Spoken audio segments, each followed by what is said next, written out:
अशा गुरुजींचा अमृत महोत्सवी वाढदिवस श्री दत्त नगरीमध्ये संपन्न होतो आहे. गेली अर्ध्या तासाहून अधिक काळ अतिशय भक्तिमय वातावरणामधली सुमधुर गाणी आपण सगळ्यांनी ऐकलेली आहेत आणि अशा वेळेला काही बोलावं काही विचार मांडावे तशी स्थिती नक्की नाही. तर आपण तुला करणार आहोत या सगळ्या गोष्टी पुढे आहेत.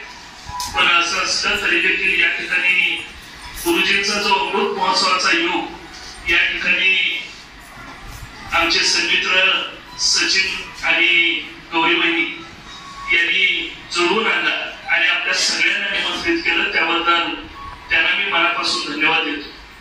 खरं बघितलं तर मानवी जीवनामध्ये उत्तम संतती हेच सर्वश्रेष्ठ अशा पद्धतीचं मागणं आपण देवाकडे मागत असतो. प्रत्येक माणसाला असं वाटतं की माझी पिढी चांगली घडली पाहिजे आणि तशा पद्धतीची चांगली पिढी गुरुजींच्या पश्चात आपल्या सगळ्यांच्या पुढे आहे. पिढी चांगली घडताना बऱ्याच वेळेला दिलीपराव आपण बघतो, पण दुर्दैवानं स्वतःच्या पायावरती उभं राहिल्यानंतर ही पिढी पाठीमागं ओढून बघत नाही आणि वडिलांच्याकडे किंवा पूर्वजांच्याकडे बघण्याचा त्यांचा दृष्टिकोन अतिशय संकुचित अशा पद्धतीचा आपण सगळेजण बघतोय. या पार्श्विक आणि बहिणींचं या ठिकाणी मनापासून कौतुक आहे. गेल्या अनेक वर्षापासून या गावामध्ये आम्ही या मनोडे गावचा लौकिक पोहोचवणाऱ्या मंडळींचा मनोडे भूषण पुरस्कारानं सन्मान करतो. त्यामध्ये आदरणीय कुलकर्णी साहेबांचा सन्मान 2006 मध्ये आपण केलाय. पण हा करत असताना या वर्षी जी गोष्ट श्वास सिक्रेट असते ती गोष्ट या निमित्तानं मला सांगितली पाहिजे. दरवर्षी आम्ही श्रावणबाळ पुरस्कार एक गावामध्ये देतो आणि यावर्षी आमच्या डोळ्यापुढे हे कुलकर्णी कुटुंबीय पुन्हा उभं राहिलं. एका बाजूला गुरुजींची तब्येतीची वारंवार येणारी अडचण, बहिणीचं गुडघ्याचं दुखणं हे सगळं एका बाजूला आहे. दुसऱ्या बाजूला बंडू सारखे अनेक वर्ष अंथरुणावरती आहेत. महेश आणि त्यांचं सगळं कुटुंबीय चांगल्या पद्धतीनं त्यांचीही सेवा करतंय आणि हे सगळं विचारात घेत असताना या कुटुंबाचा एकदा सन्मान झालाय. या पिढ्या गावाच्यासाठी मार्गदर्शन आहे. अनेक वेळेला आम्ही प्राथमिक शिक्षक जरी असतो, मी शिक्षक म्हणून काम करतोय, पण मी शिक्षक कोणाचा?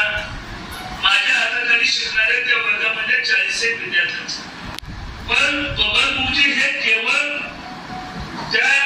त्यांनी ज्या वर्गाने शिकवलं तेवढ्या पुरते शिक्षक नाही, तर संपूर्ण गावाचे ते शिक्षक आहेत. आणि म्हणून आजचा हा 16 जर मरोडे गावामध्ये शिकायचा झाला असता तर मला वाटतं सगळं गाव लोटलं असतं. संपूर्ण मरोडे गाव त्या ठिकाणी लोटलं असतं. याच्याबद्दल माझ्या मनामध्ये कुठेही दुमत नाही. माझं घर शाळेपासून अवघ्या 50 मीटर अंतरावरती होतं. म्हणजे जुनी जी शाळा, ज्या शाळेला जीवन शिक्षण मंदिर नाव होतं आणि ज्या शाळेमध्ये बाई शिकवायला असायच्या आणि परिपाठाच्या वेळेला बाई प्रार्थना म्हणायला सुरुवात केली, एखादं देशभक्तीपर गीत त्यांनी म्हणायला सुरुवात केलं तर ते आमच्या घरापर्यंत ऐकायला मिळायचं. अशा पद्धतीनं गावामधल्या दोन्ही शाळांच्या मध्ये गुरुजींनी आणि बहिणी अतिशय चांगल्या पद्धतीनं सेवा केली. एका अर्थानं गावावरती संस्काराचं छत्र धरण्याचं काम त्यांनी केलं. आज अनेक वेळेला अनेक ठिकाणी फिरण्याचा योग सातत्याने आम्हाला येतो आणि हा योग ज्या वेळेला येतो त्यावेळेला आमच्यासारख्या मंडळींचं लोक भरपूर कौतुक करतात की मरोड्यामध्ये काही चांगली माणसं आहेत आणि त्याच्यामध्ये तुम्ही आहे वगैरे असं म्हणतात. पण मला असं वाटतं आम्हाला जर तुम्ही काही चांगलं म्हणत असेल तर त्या चांगलं म्हणण्यामध्ये सगळ्यात जास्त आई वडिलांच्या नंतर शेणाचा वाटा जर कोणाचा असेल तर या कुलकर्णी कुटुंबियांचा आहे. हे नम्रपणानं या ठिकाणी आम्ही कबूल करतो. त्याचं कारण वडिलकीचा एक हात जो असतो किंवा वडिलकीचे जे संस्कार असतात या संस्कारामध्ये आम्ही लहानाचं मोठं झालो. विशेषत्वानं आजच्या कार्यक्रमाच्या निमित्तानं विशेष एक वेगळा आनंद आहे. आरके सरांची आमची नेहमी भेट होते, रुग्वेची भेट होते. या ठिकाणी ऋतुजाला पहिल्यांदा ऐकण्याचा योग आलाय. चांगल्या पद्धतीने त्यांनी या ठिकाणी निवेदन करते आणि आणखीन एक आनंद या निमित्ताने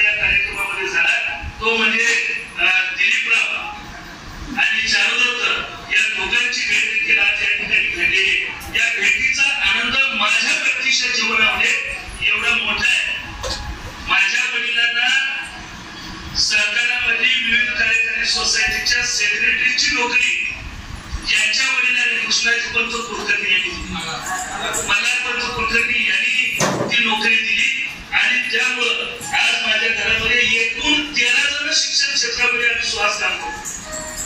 पण माझ्याकडे या कुटुंबामध्ये माझे चुलते ज्यावेळेला शेतीवाडीचं काम करत होते त्यावेळेला माझ्या वडिलांना बघितलं आणि पुढच्या आठवड्यापासून तू नोकरीला ये सोसायटीमध्ये सेक्रेटरी म्हणून, हे त्यांनी मला कुलकर्णींनी सांगितलं. आमचं कुटुंब उभं राहिलं आणि आज गावामध्ये एवढं चांगल्या पद्धतीने एका कुटुंबामध्ये 12-13 जण आम्ही आज नोकरीच्या क्षेत्रामध्ये वावरतोय. या सगळ्याचं श्रेय या कुलकर्णी कुटुंबियांच्याकडे जातं. आणि म्हणून अशा गुरुजींचा आज अमृत महोत्सव साजरा होतो आहे. गुरुजींच्या प्रत्येक सुखदुःखाच्या क्षणामध्ये आम्ही सहभागी, आमच्याही प्रत्येक सुखदुःखामध्ये ते सहभागी असतात. गुरुजींच्या वरती या गुरुजीच्या वेळेला तो अतिशय वाईट प्रसंग आला. शाळेवर मी नुकतंच आले होतो आणि समजलं त्यांनी जेवायला जाण्याची इच्छा झाली. आम्ही पंढरपूरमध्ये हॉस्पिटलमध्ये गेलो. म्हणजे हे जे आंतरिक तळमळीचं नातं आहे ते निश्चितपणानं आहे.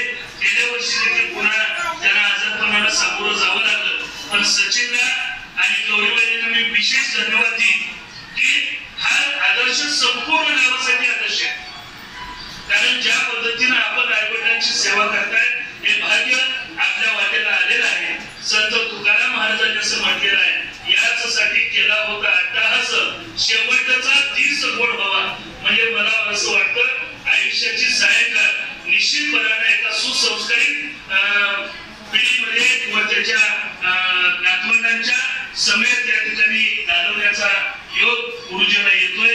आज अमृत महोत्सव होतोय. या पुढच्या काळामध्ये त्यांना वयाची 100 वर्ष पूर्ण झाल्यानंतरचा सोहळा मात्र गावामध्ये भव्यदिव्य पद्धतीनं साजरा करण्याचं भाग्य परमेश्वरानं आम्हाला द्यावं एवढीच प्रार्थना या ठिकाणी करतो. गुरुजींना पुन्हा एकदा उत्तम आरोग्याच्या आपल्या सगळ्यांच्या वतीनं मी शुभेच्छा देतो आणि थांबतो. धन्यवाद.